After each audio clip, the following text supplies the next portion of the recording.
When I was 16, my mom took me camping in the mountains and left me there. I'm Emily, and the night my childhood ended didn't look dramatic at first.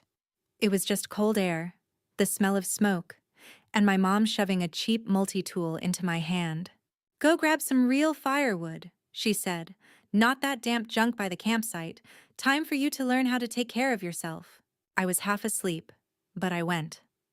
I wandered off the trail, snapping branches, stuffing them into my arms, trying not to trip over rocks in the dark. No signal, no flashlight, just my phone at 20% and that stupid little knife. I was gone maybe 40 minutes. When I came back through the trees, I heard voices near the tent. I slowed down, more from the tone than the words. "If she wants to survive," my mom said, calm like she was talking about the weather, "she'll figure it out." I froze. For a second I thought I misheard. Then I saw her. The tent was already half down. The cooler was in the back of the SUV. My backpack was on the ground, but everything else? Packed. "Very funny," I laughed, dropping the wood. "You're not actually leaving me here." She didn't laugh. She didn't even look guilty. She just tossed my backpack toward me. "You say you're grown up, right? Prove it." I grabbed the car door, but she peeled my fingers off the handle like they were nothing. The engine started. The headlights swung past my face. A minute later, I was standing alone in the dark with a dying phone, a half-zipped backpack, and the echo of tires on gravel. I thought that was the worst thing my mom could ever do to me. 6 years later, she walked into my job sobbing. And somehow, that hurt even more. Stay with me till the end, and I'll tell you how leaving me in those mountains was only the beginning. When the sound of the car finally faded, the forest got so quiet it hurt. I stood there for a long time, clutching my backpack like it might magically turn into a ride home if I squeezed hard enough. It did not. My phone said 15%. No bars. Just that little SOS symbol mocking me in the corner of the screen. I tried to tell myself this was a twisted camping lesson and they would circle back once I learned my lesson. I waited an hour, then another. The sky went from blue to orange to this deep purple that made the trees look like teeth. No headlights, no engine, no mom. Eventually, the cold pushed through my jacket and forced me to move. I set the backpack down and checked what I actually had. 2 bottles of water, 3 granola bars, a thin hoodie, a cheap plastic poncho, the multi-tool, no map, no charger. I laughed, this sharp, ugly sound that bounced back at me from the trees. 16 years old, and my own mother had basically dropped me in the middle of the Rocky Mountains with the starter pack for a school field trip. I tried to retrace the way we had driven in, following the dirt road that led toward the main campground. The problem was, every cluster of trees and rocks looked exactly the same in the dark. My phone flashlight made a weak little cone that barely reached 10 feet ahead. I kept thinking about all the true crime podcasts my friends loved, all the last seen at a campsite episodes I used to roll my eyes at. Now I could practically hear the narrator in my head, calm and detached, telling strangers how stupid I had been to trust my family. After maybe an hour of walking, I forced myself to stop. If I kept wandering without a plan, I would burn through my energy and get even more lost. So I did what I remembered from the one outdoor education class we had at school. Stay near a landmark. Stay visible. Conserve energy. I dragged some fallen branches into a rough circle and sat with my back against a thick tree, knees pulled up to my chest. The temperature dropped hard after sunset. My teeth started chattering. Every crack of a twig sounded like a bear. I knew most of the wildlife would rather avoid people, but try telling that to my nervous system. I did not sleep that first night as much as I just blacked out in tiny bursts, jerking awake at every sound. In those half-awake moments, I heard my mom's voice from earlier, over and over. If she wants to survive, she will figure it out. People say stuff in anger all the time, but that sentence had been too calm, too measured, like she had been rehearsing it in her head for weeks. Morning came slow and gray. My fingers were stiff, but I could still move them. I forced myself to eat half a granola bar and take small sips of water. I knew from health class that dehydration would kill me faster than anything, but panic would make me chug everything if I let it. During a tiny window when my phone showed 1 bar of signal, I opened an app we used in biology class that identifies plants and berries with the camera. I scanned the bushes nearby just in case. The app marked a few berries as safe, a few as unknown. I only picked the ones it flagged as safe, and even then I waited, chewing slowly, like poison might introduce itself politely before killing me. By noon, I decided I had to move. I followed the sound of running water, figuring if I stayed near a stream I could at least drink and maybe find a trail or other campers. The stream was ice cold, but it tasted cleaner than anything from a bottle. I remembered my teacher saying, moving water is usually safer than still water. Usually. Great word when your life depends on it. By the second night, the fear felt different. Less like a jump scare, more like a heavy coat that would not come off. I stopped expecting my parents' headlights. I stopped imagining this ending with a lecture and a ride home. I started admitting the one thing I did not want to say out loud. They really left me. On purpose. On the third day, my legs shook every time I stood up. My lips were cracked. I had 1 bottle of water left and half a bar. My phone was a dead rectangle in my pocket. I followed a narrow trail along the stream, mostly because it was easier than pushing through brush. That was when I heard it. Voices. Not in my head this time. Real voices. Laughing. The clink of metal against rock. I froze, then forced myself to shout. My voice came out thin at first. I tried again, louder, dragging air up from some stubborn place inside me. Help. The voices went quiet. For a second I thought I had scared them off. Then a man's voice called back, sharp and alert, asking where I was. I stepped out onto the trail, waving both arms. A group of 3 hikers stood a little way ahead, loaded with real gear, big packs, bright jackets, a GPS clipped to one of their straps. They looked at me like I was some kind of ghost. I must have looked like one. Dirt on my face, hair matted, eyes wide. One of them rushed over and put a hand on my shoulder, asking if I was hurt, if I was alone. That was the moment it hit me how bad it really was. I opened my mouth to answer, but all that came out was this broken little sound. Another hiker handed me a protein bar and a foil blanket, the kind they use at marathons. While I ate, they called in my situation on a radio to the park rangers, using words like minor, abandoned, possible neglect. Hearing those words made something inside me sit up. Neglect. Abandoned. It was the first time anyone had labeled what happened to me as something other than discipline.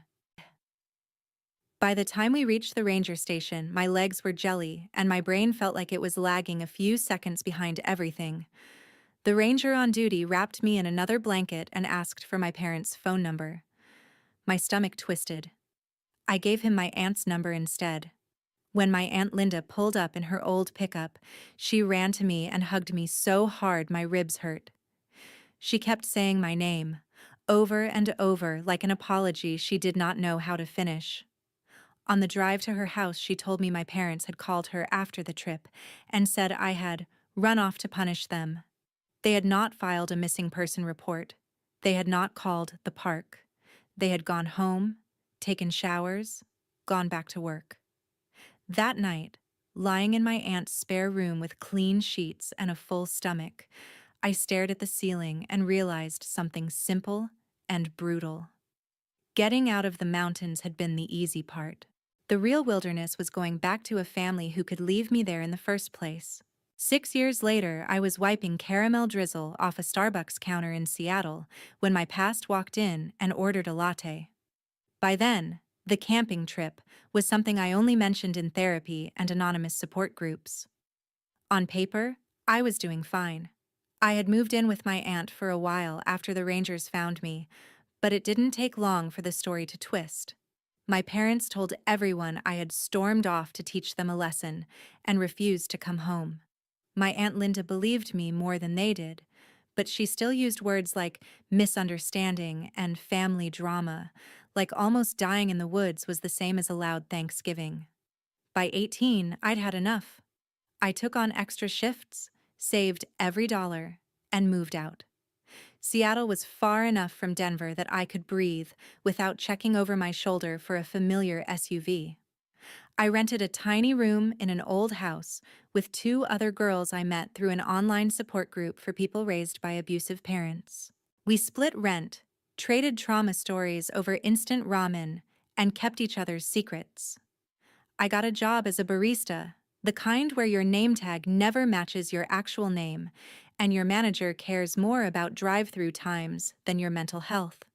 It wasn't glamorous, but it was mine.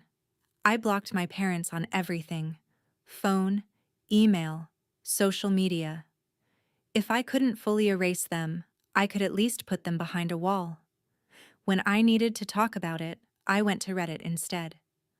Late at night, after closing shifts, I'd sit on my mattress on the floor and scroll through RR raised by narcissists and similar subs, reading stories that sounded uncomfortably close to my own.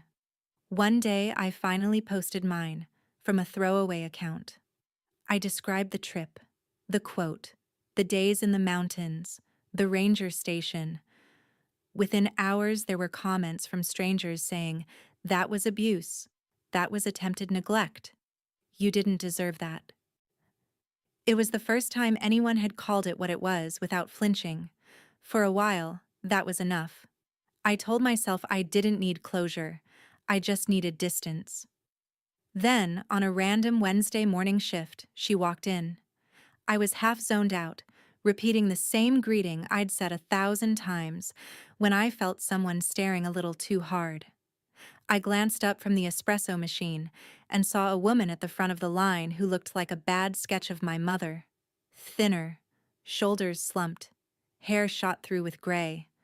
But the eyes were the same, sharp, assessing, like she was evaluating me against some invisible checklist.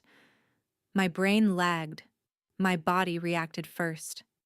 My hands went cold and my chest got tight, like I was back in that forest breathing air that was too thin. Next in line, my coworker called. The woman stepped forward. Her hand shook as she reached for her wallet. "Tall vanilla latte," she said, then added, "Please," like the word hurt. I could have pretended not to recognize her. I could have handed the cup off to someone else, hidden in the back. Anything. Instead, I said her name quietly, just loud enough for her to hear. Her head snapped up. Our eyes locked. For a second, the cafe noise dropped away, and it was just the two of us, and the ghost of that campsite between us. Her face crumpled. Right there, in front of the pastry case, she started to cry. Not pretty movie tears. Full hysterical, shoulders-shaking sobs. Customers turned to stare. My manager peeked out from the back with a tight smile that meant, "Fix this without killing our vibe." I swallowed hard. "We can't block the line," I said, my voice surprisingly steady. "If you want to talk, we can do it outside." She nodded too fast, wiping at her face with the back of her hand like she could erase the whole scene. I handed off her drink to my coworker without explaining and told my manager I was taking my break. The air outside slapped me in the face, cool and damp. She was waiting on a bench near the trash cans, clutching a napkin like a lifeline. Up close, the changes were worse. Deep lines around her mouth, dark circles under her eyes, that brittle energy of someone held together by caffeine and fear. "Emily," she said, like my name was a question she wasn't sure she had the right to ask. "I've been looking for you for years." I stayed standing. Distance made it easier to breathe. "You found me," I said. "What do you want?" She launched into it. Apologies, excuses. She said she missed me, that she thought about me every day, that she had made a terrible mistake on that camping trip. When I asked why she hadn't called 911, why she hadn't contacted the park, why she had gone home and slept in her own bed while I was out there counting granola bars and praying not to die, she stumbled. She blamed stress, money, her own childhood. She said she thought I would come back stronger, that she was trying to teach me not to be weak and dependent like she had been. I listened, but the whole time there was this cold, steady voice in the back of my head doing the math. 16 years of being told I was dramatic, ungrateful, too sensitive. 3 days alone in the mountains. 6 years of silence. And now she shows up at my job, crying in front of my customers, demanding a second chance. "You didn't make a mistake," I finally said. "You made a choice. Over and over. You chose not to go back. You chose not to call for help. You chose to lie about it after." She tried to reach for my hand. I stepped back. For a second, something like anger flashed in her eyes, the old version of her I remembered, the one who hated being challenged. Then it dropped back into desperation. "Please," she said, "just have dinner with me. Let me explain everything. We can start over." I almost laughed. Start over.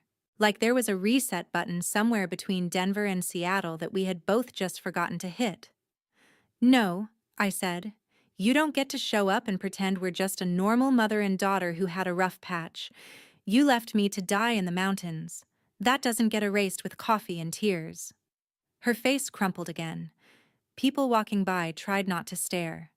Somewhere inside the store, a blender roared to life. The world kept moving while mine narrowed down to one decision. "If you keep coming to my job, if you contact me or my friends again, I'm going to file a report," I added. "I'm not 16 anymore. You don't get to decide what happens to me now." I turned and walked back inside before she could answer.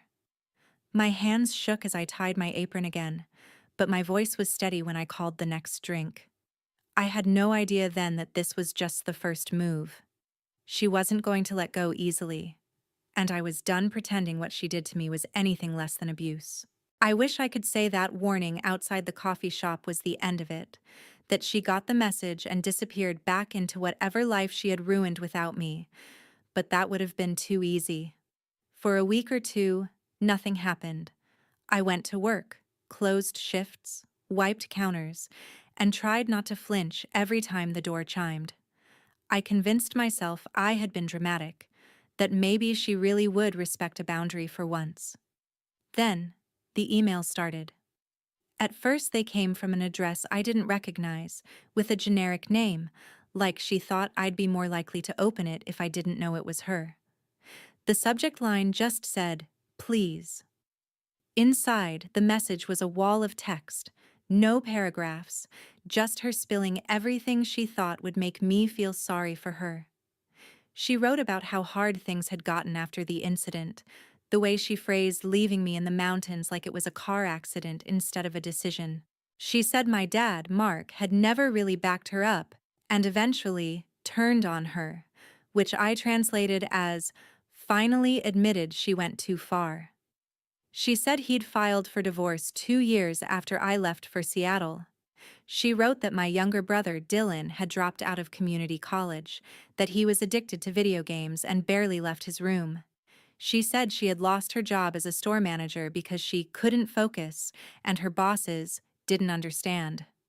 In between the pity party, there were these little jabs, lines like, "You ran away from your family," and "We all suffered because of your choice not to come home." It was like she physically could not tell a story without casting herself as the victim and me as the problem. I didn't reply. I blocked that email. She made another one. When the emails didn't work, she tried LinkedIn, which I hadn't even realized was connected to my personal email. She sent a connection request with a note that said, "I'm proud of you," like she had any right to be proud of anything I had done without her. She found my roommates on Instagram and sent them long messages about how much she loved me and how worried she was. She contacted my Aunt Linda and asked her to pressure me to talk. Every time my phone buzzed, my stomach flipped. It wasn't just annoying. It felt like being dragged back into a house I had worked so hard to escape. One night, after a double shift and 3 new messages from fake accounts that were obviously her, I sat on the edge of my mattress and stared at my phone for a long time. I pulled up the non-emergency number for the Seattle police and hovered over the call button. Part of me still heard her voice, telling me I was overreacting, that people call the cops on real criminals, not on their own mom. That part of me was 16 and scared. The rest of me was 22 and exhausted. I hit call. I told the woman on the line that I had been abandoned as a minor on a camping trip in Colorado, and that the parent who did it had now found me and would not stop contacting me after I asked her to stop. The dispatcher transferred me to an officer who specialized in domestic situations. He listened, asked questions, and did not once call it a misunderstanding. He explained that what happened in Colorado was something I would need to report there if I wanted to push it, and that the statute of limitations might be complicated.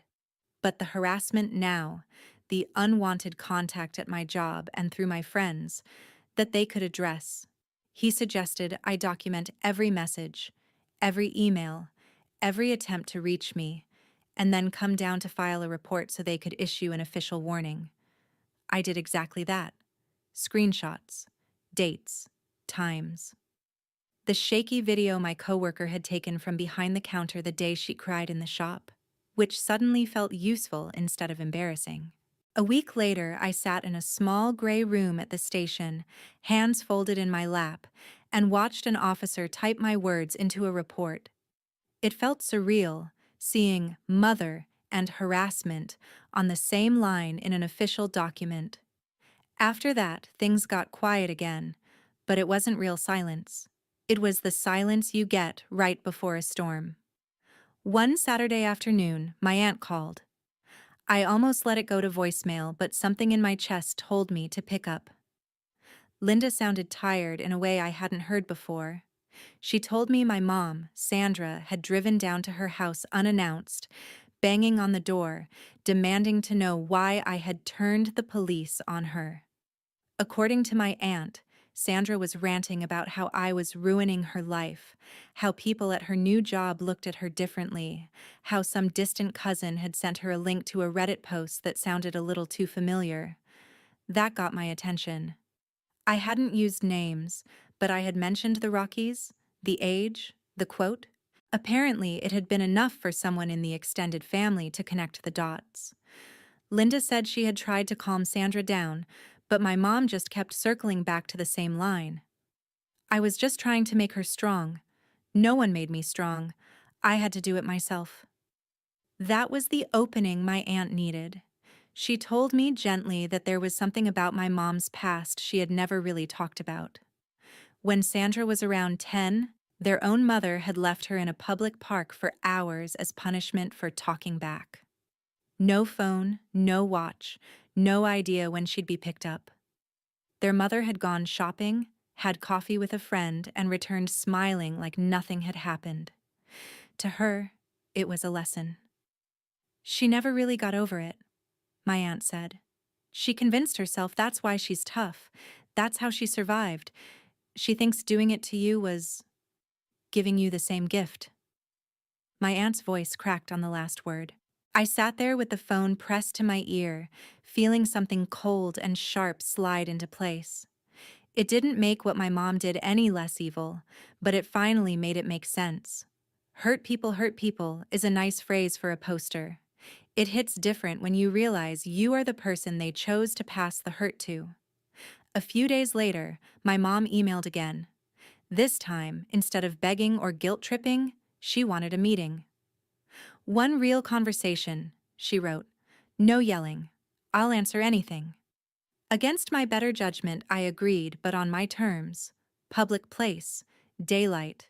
I told her we could meet at a park near my apartment, the one with lots of dog walkers and kids and nowhere for anyone to corner anyone else. When I got there, she was already on a bench, clutching a to-go cup in both hands like it might run away. She looked even smaller than before. For a minute, neither of us spoke. "I heard about your childhood," I said finally. "About Grandma leaving you in the park." She flinched like I'd slapped her. Then she laughed, this short, bitter sound. "Of course Linda told you that."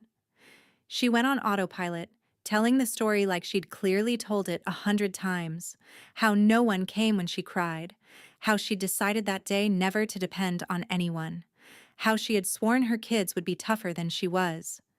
When she finished, she looked up at me, eyes shiny. "I didn't want you to be a victim, Emily. I wanted you to know you could survive anything." I took a slow breath. "You wanted me to survive, so you created the danger yourself. Do you hear how insane that sounds?" She opened her mouth, then closed it. For once, she didn't have a comeback.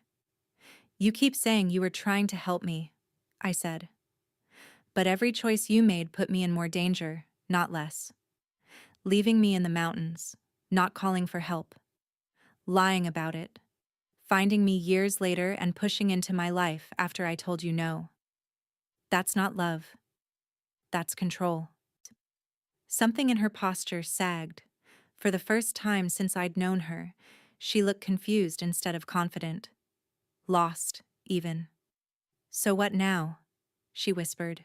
"You just never talk to me again?" I thought about the police report, about the emails, about the teenager inside me who still woke up some nights convinced she was alone in the woods. "What happens now is you stop contacting me," I said. "You respect the fact that I don't feel safe around you. You get real help from someone whose job it is to fix people like you, not from the daughter you traumatized." Her eyes filled again. She reached for me, but I stepped back, just out of reach. The old anger flashed and faded in her face, replaced by something like fear.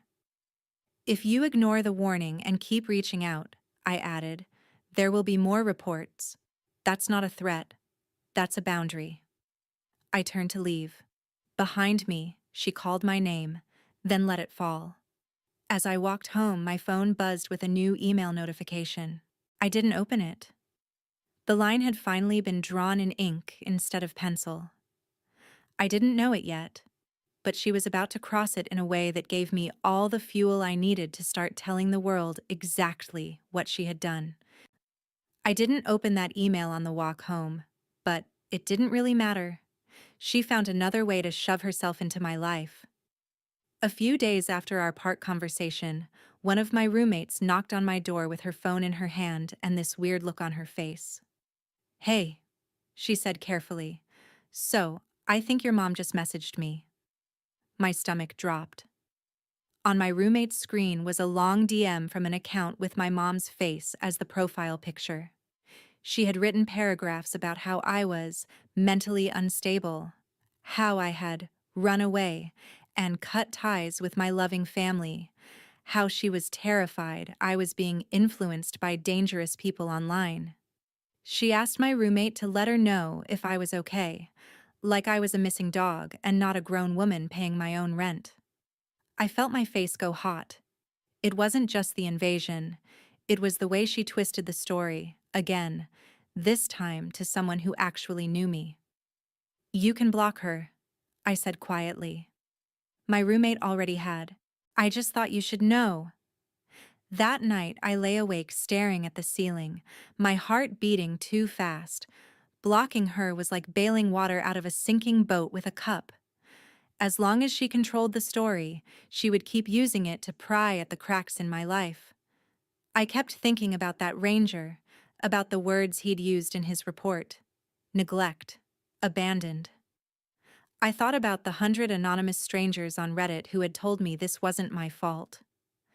At some point, an idea clicked into place.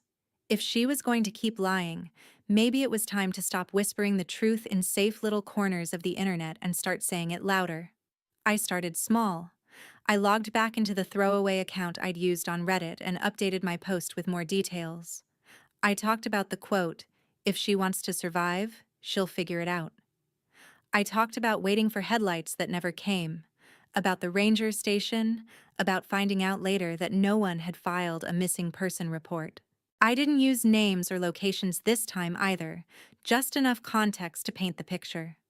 Then I stayed up until 2 in the morning reading the responses. People shared their own horror stories.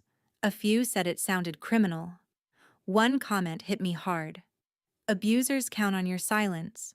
They taught you to protect them, not yourself. I realized that was exactly what I'd been doing. The next step scared me more. One afternoon, on my day off, I propped my phone against a stack of books, opened TikTok, and stared at my own face in the front camera. I almost backed out. Instead, I flipped the camera, filmed my hands twisting a coffee cup on my lap, and started talking. When I was 16, I said, my mom took me camping in the Rockies and left me there alone.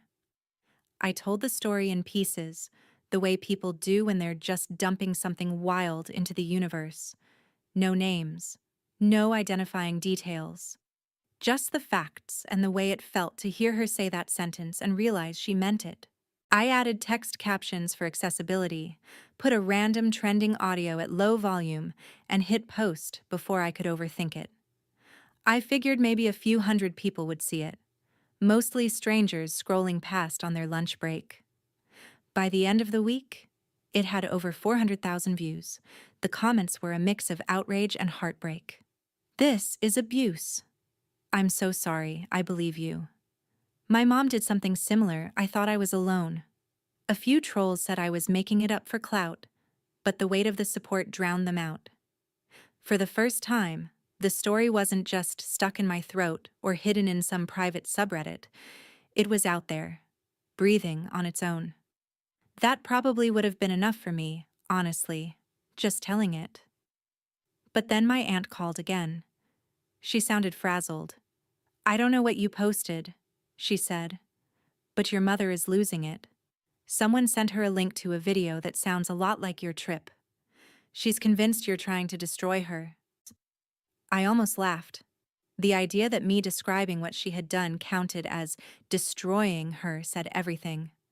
Still, it got me wondering what her looked like now. Not as my mom, as a person. A woman with a life, with a job, with a reputation she clearly valued more than my safety. So I did something I'd avoided for years. I searched her name. It wasn't hard to find her. New city, same state. She had a small online shop and a couple of social media pages where she presented herself as a hardworking single mom who had overcome so much and now sold home goods and wellness products. Every caption was a mix of hustle culture and emotional manipulation. Family is everything. Never give up on your kids. Little knives twisted into my ribs with every scroll. The reviews on her business were mostly good, but not all. A handful of people complained about late orders, missing items, her being rude over email.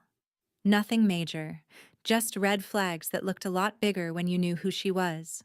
I didn't need to invent anything. All I had to do was tell the truth in the places that mattered.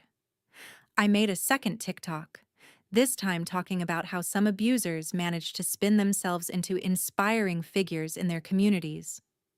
Again, no names, no business details, just the pattern. The video stitched easily with my first one. People started asking in the comments how she could just walk away from abandoning a kid without consequences. Because I stayed quiet, I answered. Because those of us who lived it were taught to protect her image. Then I went to the review pages for her business. I didn't dox her. I didn't link my videos. I didn't tell people to harass her. All I did was leave one careful, honest review under my real first name. I gave 3 stars and wrote that the products had arrived, but the person behind the business had a history of severe emotional abuse and neglect, including abandoning her own child on a camping trip as discipline and never reporting them missing. I said that customers deserved to know the character of the person they were supporting. I hit submit and walked away from the laptop like it might explode. For a few days, nothing obvious happened. Then, little ripples started showing up. A former coworker of hers found my TikTok and commented that my story sounded way too familiar. A distant cousin messaged me privately, saying they had always suspected something worse had happened on that trip. But every time they asked, my mom shut them down. A woman who recognized my mom's face from my aunt's Facebook sent me screenshots of my mom's own posts, where she was now ranting about online bullies and cancel culture and a certain ungrateful daughter. The more she tried to clap back, the worse she looked. She made a video of her own, crying about how I had twisted the truth and edited out my own bad behavior. But she slipped. She repeated the quote, "If she wants to survive, she'll figure it out." People in her comments froze on that sentence. You could see it in the way the replies shifted from, "You're a great mom," to, "Wait, what?" and "You did what?" Her follower count dipped. Some of her customers began asking public questions. Had she really left a teenager alone in the mountains? Had she actually never called for help? On one of her business pages, a new review popped up from someone I didn't know. "I can't in good conscience support someone who admits to abusing their own child and calls it tough love." It snowballed from there. She tried to argue with strangers, to reframe, to gaslight people who hadn't even been there. The more she talked, the less control she had over the narrative. That's the thing about the internet. It can be cruel and unforgiving, yes. But sometimes it's the only place where people like my mom can't completely rewrite history without anyone checking the receipts. Sitting on my mattress in that tiny Seattle room, watching it all unfold on a cracked phone screen, I didn't feel triumphant.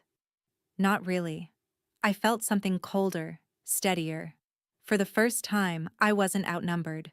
For the first time, when she lied, there were thousands of people ready to ask the questions I'd been screaming into a void for years. And I knew, deep down, this was only the first wave. Real consequences were coming. The consequences didn't hit all at once. They came in waves, the way a storm rolls onto a beach, each one a little bigger than the last. The first wave was the comments. Under my mom's own posts, you could see the shift happen in real time. At first, her followers told her she was strong, that kids these days were soft, that we all got spanked and turned out fine.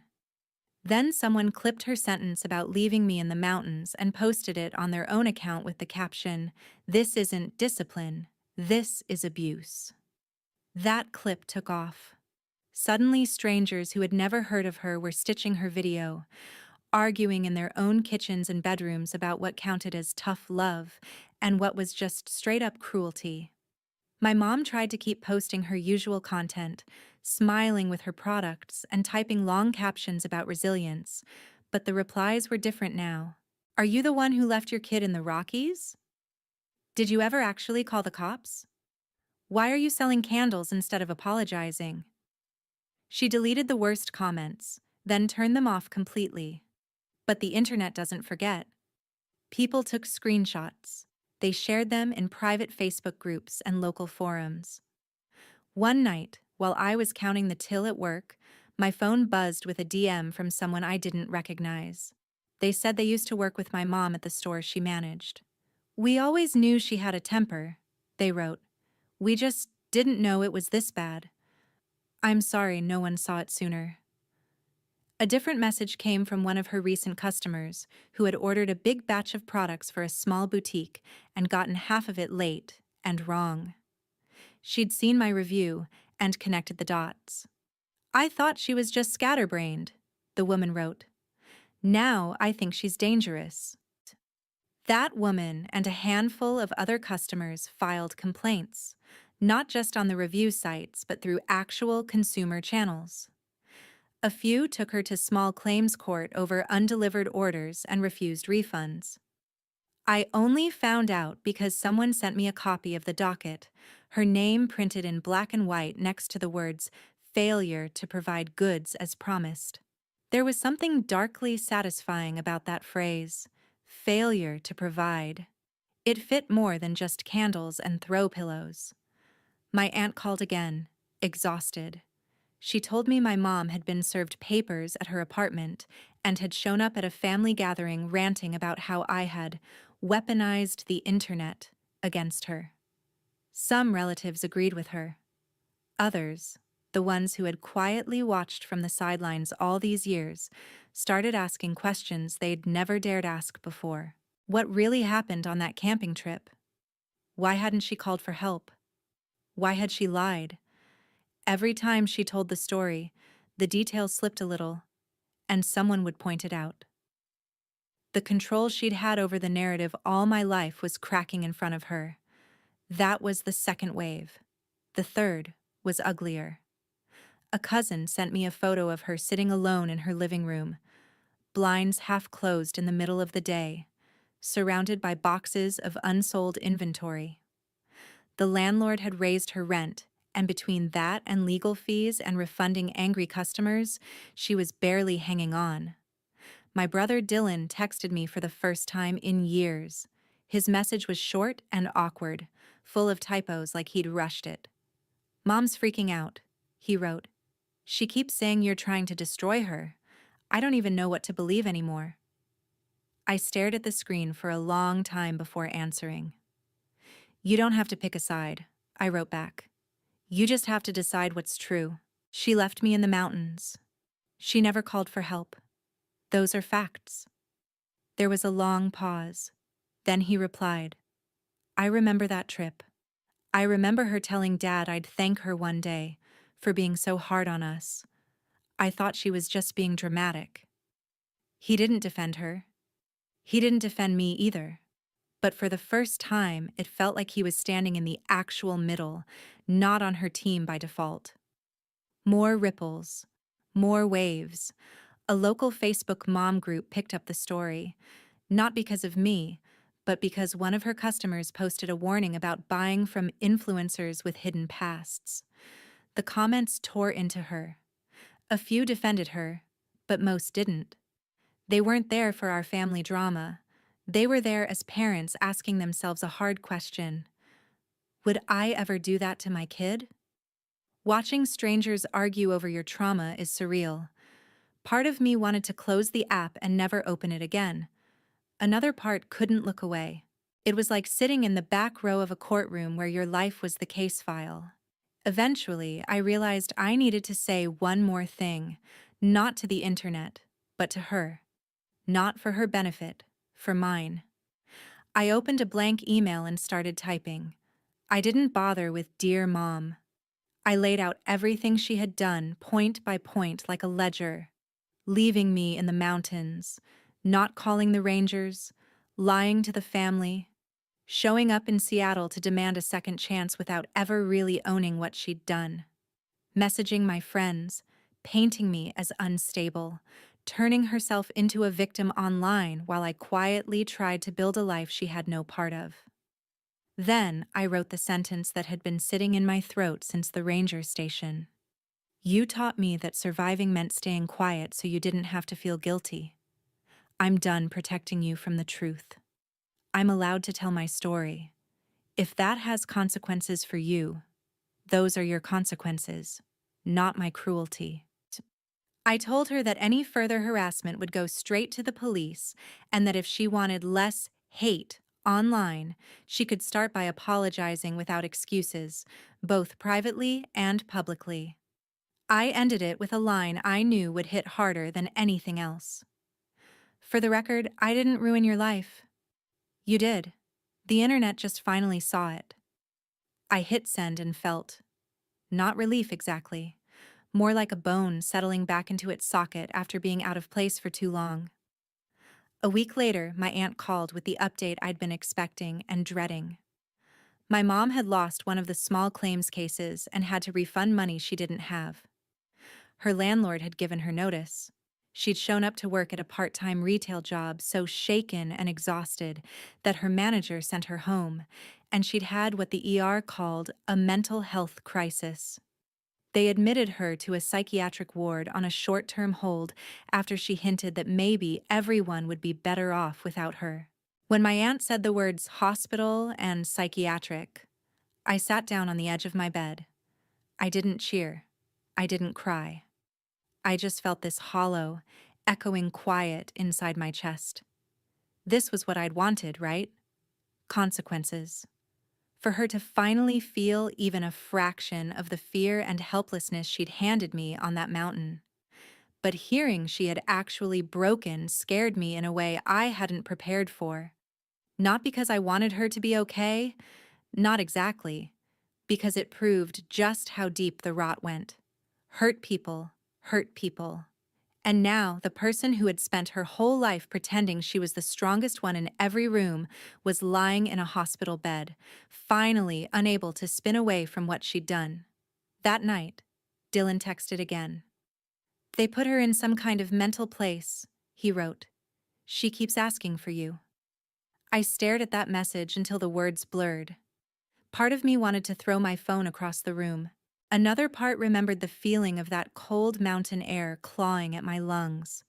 "I'm sorry this is happening," I typed back. "None of this is your fault. But I'm not the one she needs right now. She needs a therapist, not a daughter she traumatized." I hit send and turned my phone off. Revenge, it turned out, didn't feel like fireworks. It felt like finally telling the truth, watching the person who hurt you face it, and realizing there was no version of this story where everyone walked away whole. I didn't talk to her while she was in the hospital. I let doctors and therapists do their jobs without inserting myself back into the center of her storm. Weeks passed. I went to work, made lattes, closed shifts, and on my days off, I started attending a support group in person instead of just lurking online. It was a bunch of us sitting in a church basement or community center, sharing stories that all sounded different on the surface but had the same core. Someone who was supposed to protect us decided they had the right to break us instead. Saying it out loud in that room felt different than typing it on a screen. It felt more real, and strangely, more survivable. Somewhere in there, my TikToks passed 1 million views. I didn't make more to chase it. I made a few follow-ups to answer questions from people who were clearly still stuck in situations I'd already escaped. I talked about safety plans, about saving money quietly, about therapy and legal aid and hotlines. It wasn't revenge anymore. It was information, I guess. A way of telling the version of 16-year-old me who was still out there in someone else's body that she wasn't crazy and she wasn't alone. Eventually, my aunt called to say the hospital had released my mom on a treatment plan. She was in some kind of outpatient program, on medication, forced to sit in rooms and talk about feelings she'd spent her whole life stuffing down behind brittle jokes and control. My aunt said my mom wanted to call me. The old script kicked in immediately. "She's sick. She needs you. You're her daughter." But I wasn't that girl anymore. I told my aunt I would take one call, one time, on speaker, with her in the room. No secrets, no rewrites. When the phone finally rang and I heard my mom's voice, it startled me how small she sounded. Not sharp, not commanding, just tired. She apologized. Really apologized, in a way she never had before. "No, but? No, if you hadn't? No, you know I meant well." She said she had told her therapist everything, and for the first time had to listen to someone say the words child abuse without flinching it away. She said she had been so desperate not to feel like a victim that she turned herself into the villain instead. She cried, and I believed she was sorry. I did. But believing someone is sorry and trusting them not to hurt you again are not the same thing. When she finally asked, "Can we start over?" I took a breath and told her the truth. I told her I was glad she was getting help. I told her I did not wish her dead or even miserable. I also told her that my life in Seattle, the one I had built without her, was not a punishment. It was a boundary.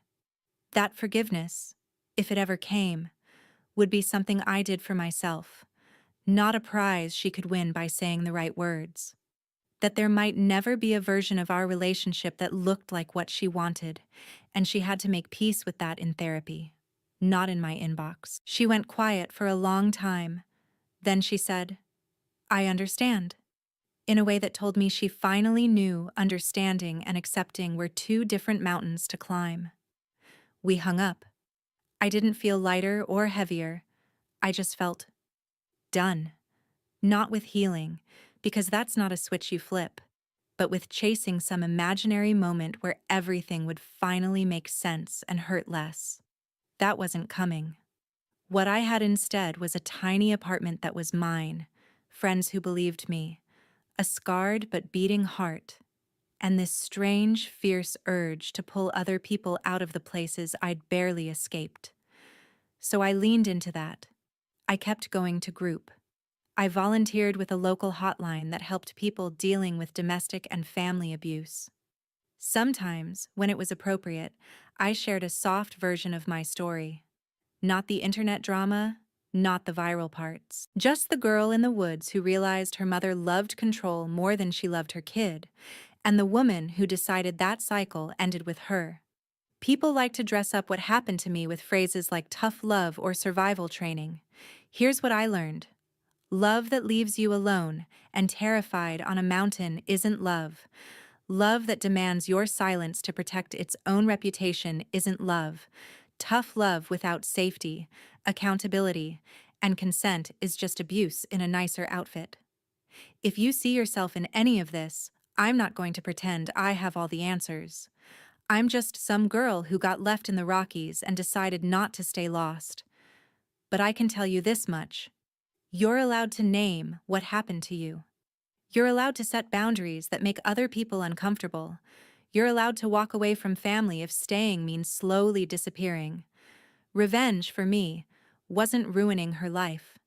It was refusing to let her version of the story be the only one that survived. So if you're listening to this and thinking about your own camping trip, whatever that looked like, I hope you tell someone, a friend, a therapist, a stranger on the internet who gets it.